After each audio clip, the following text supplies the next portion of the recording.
안녕하십니까. 암호화폐 정보를 전달해드리는 닥터 비트맨입니다. 평일의 시작 월요일도 슬슬 마무리되고 있습니다. 어떻게 오늘 하루 잘 보내셨나요? 주말을 보내고 맞이하는 월요일은 참 피곤하기만 한데 오늘 하루도 너무나 이제 고생 많으셨습니다. 그간 내렸던 비가 월요일을 시작하며 맑은 날씨가 찾아왔는데요. 이러한 상황과 더불어서 암호화폐 시장 또한 계속해서 맑은 날을 유지하고 있습니다. 오늘 남은 시간도 잘 마무리하시길 바라면서 월요일의 마무리는 과연 어떠한 소식들이 반겨주게 될지 한번 보도록 하겠습니다. 현재 글로벌적으로 암호화폐 시장이 제도권으로의 진입을 가속화하는 상황 속에 대표적으로 암호화폐 시장에 대하여 부정적인 기조를 보이는 국가가 있습니다. 여러분들도 다 아시는 바로 중국이죠. 중국의 경우는 암호화폐 말살 정책을 펴며 암호화폐 시장에 대한 모든 행위에 대해서 엄중 처벌하겠다는 입장을 밝혔는데 이에 오늘 새로운 소식이 나왔습니다. 그런데 대체불가 토큰인 NFT에 대해서는 조금 유한 것일까요? 중국 내에서 NFT 시장이 성장을 하고 있다는 소식이 나왔습니다. 이게 무슨 내용인지 같이 한번 보도록 하겠습니다. 중국 암호화폐 규제 강화 속에 NFT 시장 활황을 보이고 있다 헤드라인이 장식이 되어 있습니다. 중국의 맥도날드의 경우는 지난 8일 중국 진출 31주년을 맞은 기념품으로 188개의 NFT를 내놓는다는 발표를 했다고 합니다. 중국에서 현재 비트코인을 포함한 암호화폐 시장이 강력한 단속을 받는 반면 디지털 자산의 일종인 NFT는 융성하고 있다고 하는데 밑에 대기업 미 공공기관도 이제 NFT에 참가한다라는 부제를 한번 보도록 하겠습니다. 중국에서는 비트코인 등 민간 암호화폐에 대한 단속이 강화되었지만 NFT는 화랑을 보이고 있다고 합니다. 심지어 알리바바나 텐센트 등 중국 대형 테크놀로지 기업 또한 올해 NFT 거래 플랫폼을 만들었다고 하는데요. 이제 추가적으로 지난 9월에는 2022년 항저우에서 개최되는 아시아 경기대회를 기념하는 공식 NFT 토큰을 또 발매를 했다고 합니다. 이제 이 외 내용은 그리 중요하지 않아서 넘어가도록 하겠습니다. 현재 암호화폐는 안 되고 스테이블 코인도 안 되는데 CBDC는 되고 NFT는 된다는 것들을 볼 때 중국이 이건 뭐 하자는 건가라고 생각이 절로 들 수밖에 없는 것 같습니다. 하지만 현재 중국 내에서 거래되는 이 NFT는 글로벌적으로 거래되는 NFT와 가장 큰 차이점이 하나 있습니다. 바로 암호화폐가 아닌 법정화폐인 위완화가 사용이 된다는 것인데 또한 글로벌적으로 퍼지는 퍼블릭 블록체인을 사용하는 것이 아닌 중국의 중앙 집권형 대장에 기록이 되고 있기 때문에 구입한 NFT를 2차 시장에 매매를 할 수가 없다고 합니다. 즉 다른 곳에서 거래가 불가능하다는 것이죠. 현재 여러분들도 아시다시피 NFT 시장 자체가 비교적 비트코인이나 이더리움보다는 새로운 시장이죠. 그렇게 중국에서 명확한 규제가 없는 듯 보이지만 시간이 지나며 NFT에 대한 규제들도 충분히 나올 가능성이 있다고 생각이 들고 있습니다. 하지만 오히려 이제 중국이 암호화폐와 관련하여서 완전하게 손을 뗀다면 글로벌적인 시장 생태계는 건강해진다는 것 많이 느끼셨을 텐데요. 아예 중국이 이 시장과 관련하여 모두 차단하고 아무런 관심도 안 주었으면 좋겠다는 생각이 듭니다. 이제 또 그러면서도 과연 중국이 정말 비트코인이나 암호화폐를 안 가지고 있을까 하는 의문이 드는 것은 어쩔 수가 없는 것 같네요. 이러한 중국의 소식과 더불어서 현재 계속해서 상승하고 있는 암호화폐 시장의 분위기에 지난 4월까지 진행이 되었던 상승장을 기다리는 투자자분들이 많으시리라 생각이 듭니다. 하지만 또한 단기 하락이 올 가능성에 대하여 이야기를 한 유명 애널리스트가 오늘 나왔는데 과연 어떠한 이유로 조심을 하라는 것인지 한번 같이 지켜보도록 하겠습니다. 한 분석이 나왔습니다. 비트코인 강세 모멘텀 지속 앞두고 단기 하락 가능성이 있다. 이렇게 헤드라인이 장식이 되어 있습니다. 블록웨어 솔루션즈의 리드 인사이트 애널리스트 윌 클레멘트의 경우는 최근 보고서를 통해 비트코인의 하반기 전망은 여전히 낙관적이다. 다만 강세 모멘텀이 지속되기 전 일부 조정이 있을 수 있다라고 전망을 했는데요. 그는 고래 투자자들의 이익 실현과 비트코인의 유동성이 높은 투자자들로부터의 이동, 거래소 유출입 활성화 등 다양한 요인들로 인해 비트코인이 단기적으로 취약한 상태에 놓일 수 있다. 단기적으로 이제 또한 53,000달러 선까지 후퇴하고 나아가 주요 지지선 하향 돌파를 테스트하는 것도 놀랍지 않을 것이다 라고 설명을 했다고 합니다. 이제 추가적으로 장기 보유자들의 비트코인 보유량이 사상 최고 수준을 나타내고 있으며 가격 급등과 공급 쇼크가 연출, 장기적 전망은 여러모로 낙관적이라고 강조를 했다고 하는데요. 이제 간단하게 말하자면 오를 만큼 올랐으니 이제 하락할 수도 있을 있으니까 조심해라 라는 말이죠. 이러한 이야기들은 사실상 이제 누구나 할 수 있는 말입니다. 우리는 항상 말씀드리듯이 단기적인 변동성은 신경 쓰지 않아도 된다고 생각합니다. 실제로 윌 클레멘트의 말처럼 하락할 수도 하락 없이 이제 꾸준히 상승할 수도 있겠죠. 이건 누구도 맞출 수가 없습니다. 우리는 암호화폐 시장의 펀더멘탈을 보며 장기적으로 투자를 하면 되는 것이죠. 현재 암호화폐 시장의 펀더멘탈은 시간이 갈수록 생각했던 것보다 더 굳건해지고 있는 것이 사실입니다. 그리 길게도 아닙니다. 3년 뒤 이 시장이 과연 얼마나 성장해 있을지 상당히 기대가 되는 것 같네요. 이러한 상황 속에 암호화폐 시장에 대한 긍정적인 이야기들은 계속해서 나오고 있습니다. 현재 글로벌 기관 투자자들이 이 시장으로 진입하고 있다는 이야기들은 익히 들으셨으리라 생각이 듭니다. 지난 5월 비트코인의 대폭락 당시에도 기관 투자자들은 끊임없이 이 시장에 이제 투자를 하며 사업 진출을 했던 것이 사실이었는데요. 오늘 추가적인 소식이 나왔습니다. 호주의 한 CEO의 경우는 기관들의 추가적인 진입은 불가피하다. 어차피 들어오게 되어 있다라고 이야기를 했다고 하는데 내용 같이 한번 보도록 하겠습니다. 호주의 암호화폐 펀드 CEO가 이야기를 했습니다. 대형 펀드 및 금융 컨설팅 업체 암호화폐 진입은 불가피하다 헤드라인이 멋지게 장식이 되어 있습니다. 비즈니스 인사이더에 따르면 호주 암호화폐 펀드 모노크롬의 제프유 최고 경영자의 경우는 이 인터뷰를 통해 대형 펀드와 금융 컨설팅 업체의 암호화폐 시장 진입은 불가피하다. 하지만 투자자를 교육하고 규제화 작업이 수행되어야 한다는 것이 전제 조건이다. 또한 암호화폐 업계에 존재하는 방대한 정보 중에 잘못된 정보 또한 많다. 전통 금융과의 지적 격차를 해소해야 한다라는 이야기를 했습니다. 현재 우리가 투자하는 암호화폐 시장을 둘러싸고 참 많은 이야기들이 나오고 있습니다. 이제는 시장이 끝났다. 더 이상 성장 가망성이 없다라고 말이죠. 하지만 글로벌 자산 운용사들과 투자은행들, 보험사, 심지어 공적 기금까지 계속해서 이 시장으로 유입이 되고 있는 중인데요. 심지어 그러한 자금 또한 기관들의 포트폴리오의 아주 작은 부분을 차지하고 있죠. 가격만 보고 자산을 평가하는 일은 절대로 없어야 합니다. 시장의 전반적인 방향성과 그 안에 숨겨진 실질적인 가치적인 평가가 같이 이루어져야 하는 것이죠. 그러한 점에서 볼 때 이 시장의 내재 가치는 참 무궁무진하다고 판단이 되는데요. 현재 암호화폐 시장의 총 시가총액은 이제 막 2조 달러를 넘어섰습니다. 3년 뒤, 5년 뒤 여러분들이 생각하는 총 시가총액은 얼마 정도에 도달할 것이라 생각이 드시나요? 여러분들의 의견도 듣고 싶습니다. 댓글로 여러분들이 생각하시는 5년 뒤 시가총액을 적어주셨으면 감사하겠습니다. 이러한 상황 속에 최근 비트코인을 시작으로 상승하는 암호화폐 시장의 분위기 속에서 과거부터 워낙 저평가되었다는 평가를 듣는 한 코인이 있습니다. 바로 시가총액 2위의 부대장 코인 이더리움인데요. 얼마 전 런던 하드포크 이후 매일 소각되며 이더리움당 희소성의 가치적인 측면 안정적으로 늘어나고 있는 상황이죠. 오늘 새로운 소식이 나왔습니다. 이더리움의 새로운 주소수가 급증하고 있다고 하는데 내용 같이 한번 보도록 하겠습니다. 이더리움의 새로운 주소수가 급증하고 있다 헤드라인이 멋지게 장식이 되고 있습니다. 비트코인이 오늘 57,000달러에서 맴도는 동안 이더리움 또한 3,500에서 3,600달러대에서 안정적인 모습을 보여주고 있는데 이러한 보합 흐름을 보이는 동안 온체인 데이터의 네트워크에서는 상당한 성장을 보여주고 있다고 합니다.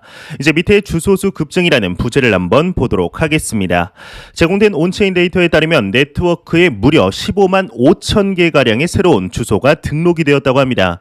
이는 지난 5월 18일 이후에 하루 동안 만들어진 주소수 중에 가장 많은 것이라고 하는데 이제 이외의 내용은 그리 중요하지 않아 넘어가도록 하겠습니다. 일단 저도 개인적으로 이더리움을 들고 있지만 이더리움의 경우는 워낙 예전부터 저평가받고 있다. 비트코인을 뛰어넘을 가능성이 무궁무진하다라는 평가를 받은 만큼 앞으로의 퍼포먼스를 충분히 기대할 만한 코인인데요. 이러한 상황 속에 지난 2021년 초 보유하던 금을 모두 팔고 비트코인과 이더리움을 매수하여 화제가 된 인물이 있습니다. 바로 리얼비전의 CEO 라울 팔인데요. 이 인물의 경우는 전통 해치 자산이었던 금을 모두 팔고 비트코인과 이더리움을 8대2 비율로 매수하였다고 밝혀서 상당한 이목을 집중시켰던 인물이었죠. 오늘 새로운 소식이 나왔습니다. 본인의 암호화폐 포트폴리오를 밝혔는데 아무래도 그간 변화가 있었던 것 같습니다. 비트코인의 비중이 생각보다 적은 것 같은데요. 이더리움의 가능성을 더욱 높게 보고 있습니다. 내용 같이 한번 보도록 하겠습니다. 유명 매크로 투자자 포트폴리오 비중 이더리움이 70%이고 비트코인이 5%이다 헤드라인이 장식이 되어 있습니다. 골드만삭스 유명 매크로 투자자 라울 팔의 경우는 암호화폐 포트폴리오 비중이 이더리움 70%, 비트코인이 5%, 그리고 나머지 다른 코인들이 25%이다라고 밝혔습니다. 그는 이와 관련해 이더리움은 향후 사용량이 더욱 늘어날 것이다. 이더리움은 여전히 도입되는 과정의 초기 단계에 머물러 있다. 이는 비트코인과 비교해 이더리움 가격이 더 오르게 만드는 요인이다. 그리고 이런 일들이 실제로 일어나고 있으며 나는 비트코인에 반대하지는 않는다라고 언급을 했습니다. 현재 이더리움의 가장 마지막 최종 목표가 하나 남아 있죠. 바로 이제 기존의 POW에서 POS로의 전환이 남아 있는데요. 과연 앞으로 암호화폐 시장에서 이더리움이 나타낼 존재감과 이번에 다가오는 상승장에서 보여줄 퍼포먼스를 한번 기대해 보도록 하겠습니다. 이제 이러한 상황 속에 얼마 전 시가총액 14위까지 급등을 하며 많은 투자자들의 관심을 모았던 코인이 하나 있습니다. 바로 도지코인의 아들 코인이라고 불리우는 시바이누 토큰입니다. 급등세와 급락을 반복하는 상황 속에 이 코인에 대한 이야기를 하는 유명 인물이 있습니다. 아마 영화 빅쇼트를 보셨던 분들이라면 이 인물을 모를 수가 없을 텐데요. 지난 2008년 글로벌 경제 위기의 시작인 서브프라임 모기지 사태를 예측한 마이클 버리가 시바이누에 대해서 이야기를 했다고 합니다. 과연 무슨 내용을 이야기했을지 같이 한번 보도록 하겠습니다. 빅쇼트 마이클 버리 시바이누 공급량 지적했다. 무의미하다. 이렇게 헤드라인이 장식이 되어 있습니다. 2008년 미국 서브프라임 모기지 사태를 예견한 영화 빅쇼트의 실제 주인공 마이클 버리의 경우는 지난주 급등세를 나타낸 시바이누의 공급량을 두고 무의미하다라고 평가를 했습니다. 비트코인닷컴에 따르면 그는 지난 토요일 트위터에서 시바이누 토큰에 대한 코인베이스의 설명을 공유했다고 하는데 희소하도록 설계된 비트코인과 달리 시바이누 공급량은 무려 1000조 개라고 설명이 되어 있다. 하지만 시바이누 웹사이트에 따르면 1000조 개의 공급량으로 시작이 되었지만 시바이누의 수순한 공급량은 약 390조 개로 나머지 절반은 안전하게 보관하기 위해 이더리움의 창시자이죠. 비탈릭 부테린이 소각을 했다 이야기를 하고 있습니다. 일단 궁극적으로 이 마이클 버리가 이야기를 하고 싶은 것은 시바이누 토큰의 공급량이 1000조 개이든 390조 개이든 이러한 것들은 의미가 없으며 시바이누 토큰의 급등에 큰 이유를 못 찾겠다는 것이 아닐까 싶습니다.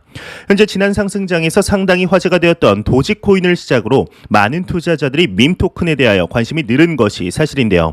아마 이 영상을 보시는 분들 중에서도 도지코인이나 시바이누 토큰, 플로키 토큰에 투자를 하고 계신 분들이 많지 않을까 생각이 듭니다. 전대미문의 이 강아지 삼형제의 코인은 과연 한때의 트렌드로 끝나게 될 것인지 아니면 암호화폐 시장의 새로운 섹터로 자리를 잡아갈 것인지 한번 지켜보도록 하겠습니다. 매일같이 나오는 리플 XRP에 관한 내용은 오늘 나오지는 않았지만 우리의 애증의 코인 XRP에 관해서 한번 이야기를 해보려고 합니다. 현재 XRP의 가격이 2021년 상당히 의미 있는 흐름을 보여주고 있는 것이 사실입니다. 물론 이러한 이야기를 하면 무슨 말 같지도 않은 소리를 하고 있냐라고 이야기하실 분들이 많으시리라 생각이 들지만 200원에서 300원 하던 XRP의 현재 이제 가격이 1.2달러 부근에서 움직이고 있는 상황이죠. 이제 여러분들도 아시다시피 어제는 XRP의 갑작스러운 급등이 있었던 것이 사실이었습니다. 최근 들어서 XRP의 가격 급등이 조금 자주 이루어지고 있는데 원인은 여러분들도 아시다시피 미 SEC와의 재판에 관한 긍정적인 소식들이 나왔기 때문이죠. 커뮤니티가 재판에 다시금 참여할 수 있게 되었다는 소식이 나왔는데 이제 이뿐만이 아니라 XRP 레저 즉 리플랩스 기반의 NFT 개발을 위한 크리에이터 펀드를 구성한다는 소식도 한 발 거두른 것이 사실이었습니다. 이제 무려 3천억 원이나 되는 막대한 규모이기 때문이죠. 하지만 참 이러한 상황들이 지속이 되면서도 올랐던 가격들은 빠르게 제자리를 찾았습니다. 무슨 성격이 그렇게 급한지 이제 리또 속이라는 이야기를 들을 만한 움직임이었는데 왜 이러한 일들이 일어났을까요? 현재 이제 리플사의 경우는 장기적으로 XRP 생태계를 쌓기 위해서 노력을 하며 NFT, CBDC, 스마트 컨트랙트라는 이야기와 실질적인 확장에 돌입을 하고 있습니다. 하지만 이러한 것들이 미 SEC와의 협상에서 우위를 잡지 잡기 위한 일환이 아닐까 하는 생각이 개인적으로 좀 들고 있는데 실제로 이러한 것이 먹혀들듯이 재판의 승기는 리플사 쪽으로 기울고 있는 상황이죠. SEC가 사실상 리플의 수익원이 XRP 판매 외에는 없다고 판단하고 있기 때문에 소송을 합의로 이끌기 위해서는 이제 다른 명분이 필요할 것입니다. 그러한 점에서 볼 때 리플은 원대한 목표와 막대한 펀드를 구성하고 이로써 리플의 주된 사업이 XRP 판매가 아님을 보여주어야 하는 것이겠죠. 현재 시간이 지나면 리플사 쪽으로 상당히 긍정적으로 기울고 있는 것이 사실입니다. 이러한 기세로 진행이 되게 된다면 한 2개월 남짓한 이번 연도 안에 긍정적인 소식을 접할 수 있지 않을까 하는 기대감과 장기 악재 해소 시 XRP의 경우는 충분히 $10까지도 단기 상승의 여지도 남아 있다고 생각이 듭니다. 과연 우리의 이제 게르게 코인 XRP가 앞으로 어떠한 모습을 보여주게 될지 한번 지켜보도록 하겠습니다. 안 보고 가면 섭섭하겠죠. 마지막 크립토 공포 탐욕 지수입니다. 전혀 포인트의 변화가 없습니다. 전날과 동일한 71포인트를 기록하며 탐욕 단계를 유지하고 있습니다. 이 지수는 0이면 공포, 100이면 낙관을 의미하게 되죠. 현재 비트코인을 포함한 암호화폐 시장의 분위기가 상당히 좋습니다. 많은 투자자분들의 투자 심리 또한 많이 회복이 된 것이 눈에 띄게 보이는 것 같은데요. 지난 5월과 6월 투자자들의 서름을 모두 떨쳐낼 수 있는 연말이 될 수 있을지 한번 기대해보도록 하겠습니다. 마지막으로 코인마켓캡에서 메이저 탑10 코인들 한번 전반적으로 살펴보고 마무리해보도록 하겠습니다. 네, 시가총액 1위의 비트코인의 경우는 전날 대비 1.8% 상승, 일주일 전 대비 18%, 지금 말하는 순간 17%로 좀 내려갔는데 네, 6,738만 원대. 2위의 이더리움은 전날 대비 거의 변화가 없습니다. 0.35%. 그리고 이제 이더리움의 경우는 일주일 전 대비해서 6.56% 상승한 429만 원대. 그리고 5위의 테더는 환율이죠. 전날 대비 한 3원 정도 지금 떨어진 1194원을 나타내고 있으며 시가총액 6위 우리 게르게 코인, 애증의 코인, 리플 XRP의 경우는 전날 대비 2.17% 하락했습니다. 하지만 일주일 전 대비 12.5% 상승한 1,400원대를 보여주고 있습니다. 비트코인의 도미넌스는 45.5%, 이더리움의 도미넌스는 18.1%로 암호화폐 시장이 매우 강력한 비트코인과 이더리움의 시가총액 점유율을 볼 수가 있겠네요. 제가 준비한 소식은 여기까지입니다. 영상이 도움되셨다면 구독과 좋아요 그리고 광고 한 편만 처음부터 끝까지 시청해 주시기 바랍니다. 이 채널은 오직 광고 수익으로 운영이 되게 됩니다. 항상 영상 시청해 주시는 시청자분들, 구독자분들 너무나 감사합니다. 오늘 남은 시간도 잘 마무리하시길 바라면서 저는 더욱 도움이 되는 영상으로 내일 아침에 찾아뵙도록 하겠습니다. 지금까지 닥터 비트맨이었습니다. 감사합니다.